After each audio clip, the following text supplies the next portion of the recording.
Et pour rappel, pour ceux qui viennent d'arriver ou qui ne sont pas au courant, moi je fais 2 formations. Je n'ai pas que 6-8 cours en fait, j'en ai 12. Hello my populace, bienvenue sur ma chaîne. Aujourd'hui on se retrouve pour une nouvelle vidéo. On va parler de comment surmonter la démotivation de mi-semestre. Je suis sûre que toute personne qui est en cours actuellement passe par ces moments-là. Nous sommes fin octobre au moment où je fais cette vidéo. Je sais pas pourquoi, moi je viens de passer la moitié de mon semestre. Donc mon semestre c'est 12 semaines et là je viens de faire 6 semaines. Et je me rends compte maintenant que la fin du semestre approche, les examens approchent. On m'a déjà envoyé les dates de partiel. Et ça rend la chose très très réelle parce qu'on sait que dans quelques semaines, dans 2 mois maximum, c'est les examens. Et là, ça mène le petit coup de stress qui passe.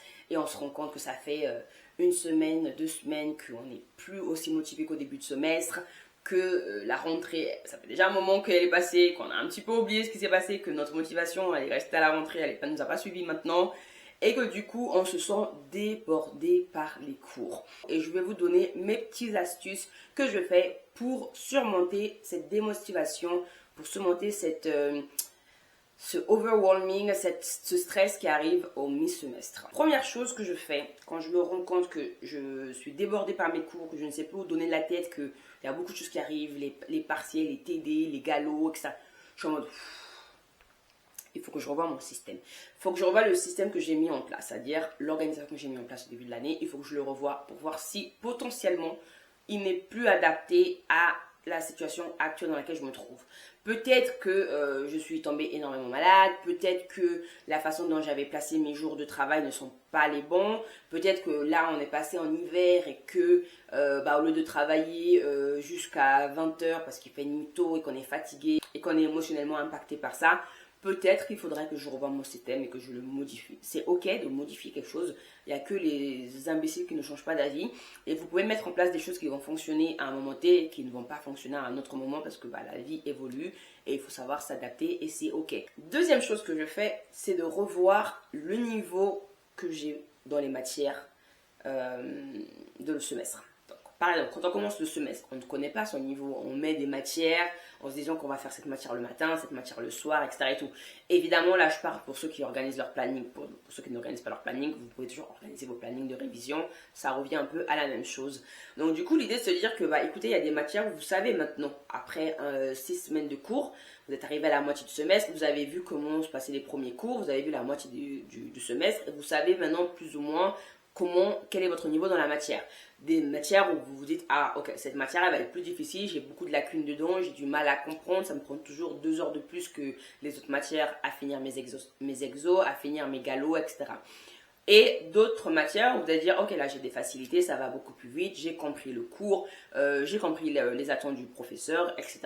L'idée c'est de revoir vos niveaux dans ces matières-là. Ça va vous permettre de savoir comment gérer vos matières. Parce que vous allez savoir, ok, j'ai 8 matières, mais dans 8 matières, j'en ai 4 auxquelles j'ai des facilités, auxquelles ça va assez vite, et j'en ai 4 qui ont des lacunes.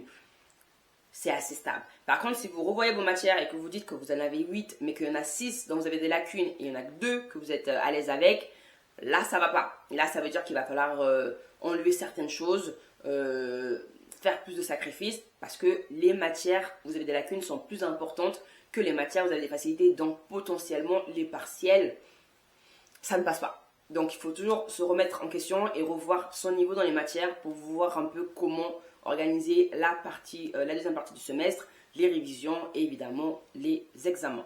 Une fois que vous avez revu le système, l'organisation que vous avez mis en place et que vous avez défini vos niveaux dans les matières que vous avez eues depuis le début du semestre, là vous pouvez passer à ce que j'appelle la redéfinition des priorités. Ça veut dire qu'il faut prioriser vos matières. Oui, toutes les matières sont importantes, non, toutes les matières ne peuvent pas être validé toujours. C'est très bien si vous arrivez à toujours valider tout, très bien. Mais parfois, quand vous avez beaucoup de matières, il va falloir prioriser certaines matières en faisant ce qu'on appelle un calcul. D'accord? À l'université, quand vous avez des semestres qui se compensent et des unités qui se compensent entre elles pour vous permettre de valider, c'est très intéressant. C'est fait pour ça, justement, pour que vous puissiez compenser. Sinon, ils vous mettront pas ça en place et vous demanderont de valider toutes les matières minimum avec la moyenne. Ce n'est pas le cas, moi, dans ma fac. On fait la compensation par unité et par semestre. Donc, du coup, je sais que j'ai pas besoin de valider toute une unité pour pouvoir valider un semestre. Évidemment, je vais tenter de faire au mieux, mais je pars sur le principe que je vais compenser pour être sûr de passer plutôt que d'essayer de tout valider et ne pas être sûr de passer. Vous comprenez ce que je veux dire? Donc à partir de là, je vais prioriser les matières. Évidemment, en droit, les matières à TD sont importantes. Je ne peux pas faire le lapsus dessus, je ne peux pas ne pas les prioriser parce qu'une matière TD en droit, c'est des galops qui comptent pour 50% de ma note, plus un examen avec un coef 6, 5, 8. L'année dernière, on a eu coef 10. Donc vraiment, je ne peux pas me permettre de ne pas prioriser ces matières. Et je ne vais pas prioriser une matière majeure en droit de la même façon que je vais en faire une matière unité complémentaire ou une unité méthodologique.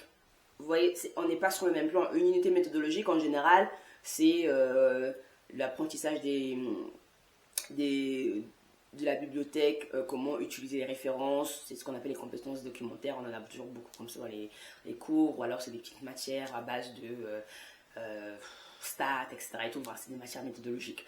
Elles comptent pour coef 1, coef 2 maximum.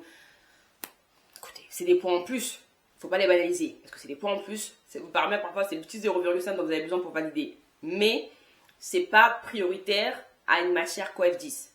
Vous comprenez ce que je veux dire? Il faut savoir prioriser, savoir mettre au même plan certaines choses et laisser la priorité à d'autres choses qui sont plus importantes et qui, clairement, vous pouvez valider votre compétence documentaire, vous pouvez valider votre unité méthodologique ou complémentaire, mais si vous ne validez pas votre fondamental, ça ne passera pas. D'accord? Si vous avez une mauvaise note en fondamental, vous n'allez pas passer avec votre unité complémentaire. Ça n'existe pas. Ça. Une fois que vous avez défini et priorisé vos matières, la chose à faire, c'est d'importer la discipline dans votre vie. Parce que la motivation, elle s'est fait la malle. La motivation, elle est là-bas. La motivation, elle est restée à la rentrée. La motivation, elle est restée dans le back to school. Là, il faut parler de discipline. Là, maintenant, la motivation is gone. It's over. We need to move on. OK? Donc, ça veut dire que vous vous réveillez le matin, pas je veux travailler, je vais être motivé. Non, vous devez travailler. C'est obligatoire. Si vous ne travaillez pas, vous allez échouer. Vous dites ça, en fait. Vous vous levez le matin avec cette phrase. Si je ne travaille pas, je vais échouer. Si je ne travaille pas, je vais échouer. Évidemment, la vie n'est pas fixe et que la réalité va nous rattraper. Donc, il y aura forcément des jours où vous ne pourrez pas bosser. Mais dites-vous que vous pouvez vous donner 1 jour, 2 jours maximum dans la semaine. Vous pouvez chill. Mais il ne faut pas tous les jours parce qu'après vous récupérez du retard derrière et ce retard va vous amener à l'échec.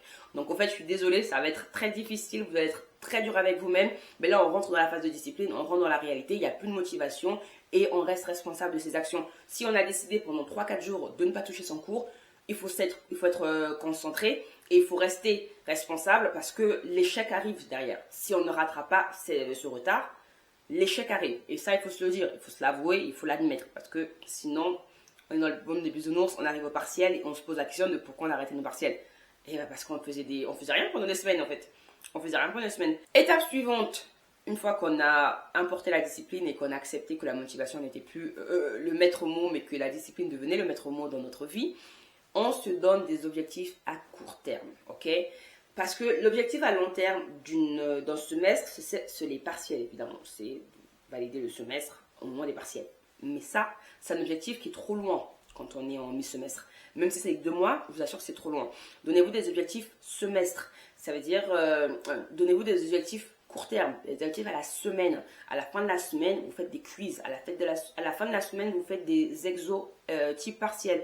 Aujourd'hui, avec tous les intelligences artificielles qu'il y a sur le marché, vous pouvez largement générer avec vos notes des questions d'examen, des QCM pour examen, niveau difficile, etc. Vraiment, faites-le maintenant. Chaque semaine, posez-vous des questions d'examen, travaillez sur les connaissances que vous acquérissez parce que ça va être hyper important demain. À l'examen, vous allez perdre beaucoup moins de temps, surtout dans la période de révision, vous allez perdre beaucoup moins de temps parce qu'il y aura déjà beaucoup d'exercices que vous aurez fait chaque semaine et ça va vous permettre d'être à jour au moment des révisions. Avant-dernière astuce que je peux vous donner ici, c'est d'éviter de placer les grosses matières tous sur la même journée.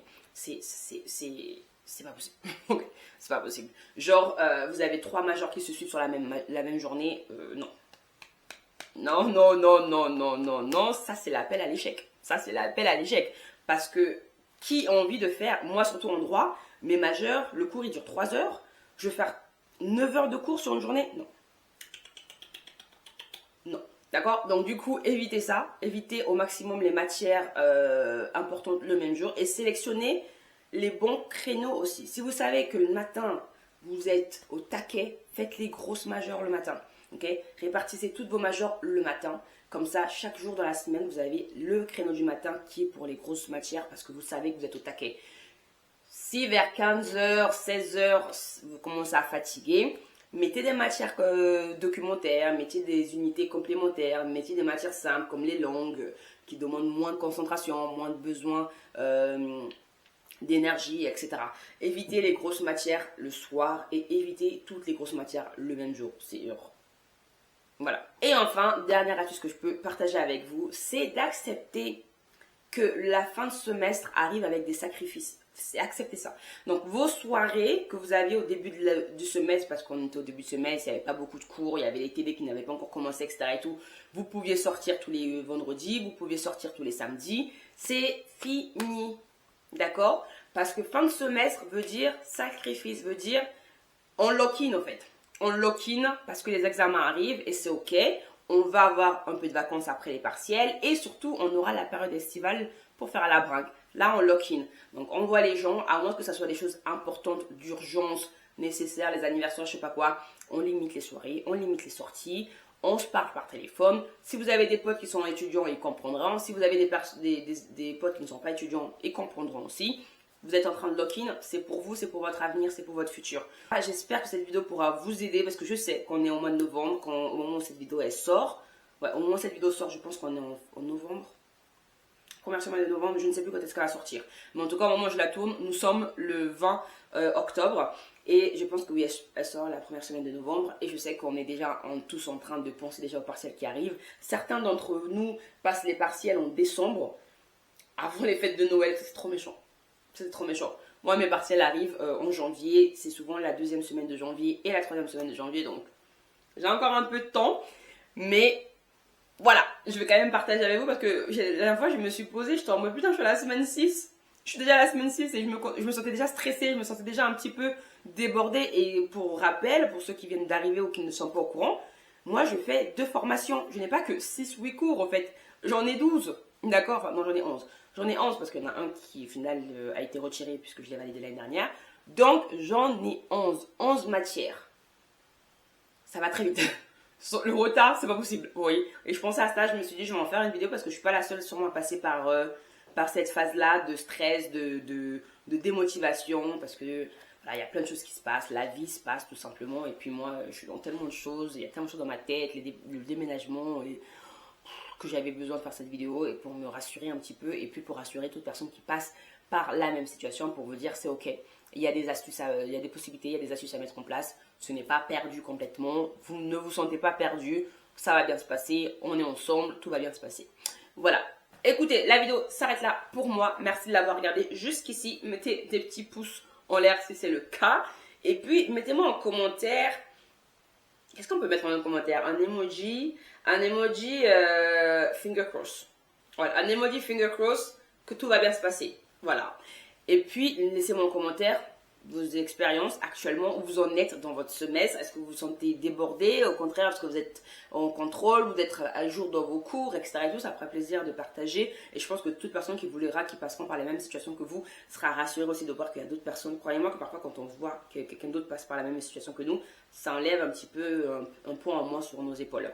Et puis, on n'oublie pas de s'abonner, les gars. Merci d'avoir rejoint la chaîne. Ça me fait plaisir de vous voir de plus en plus nombreux à vous abonner. Donc, on continue de le faire. Le lien se trouve en barre d'infos. Si vous ne l'avez toujours pas fait, si vous n'êtes toujours pas abonné à ma chaîne, je vous remercie pour cela. Ça va me permettre de référencer plus facilement la chaîne, comme toujours. Et puis, moi, je vous retrouve pour une prochaine vidéo. Je pense dimanche, parce que celle-ci, elle sort mercredi. Donc, à dimanche pour une nouvelle vidéo. Ciao, ciao!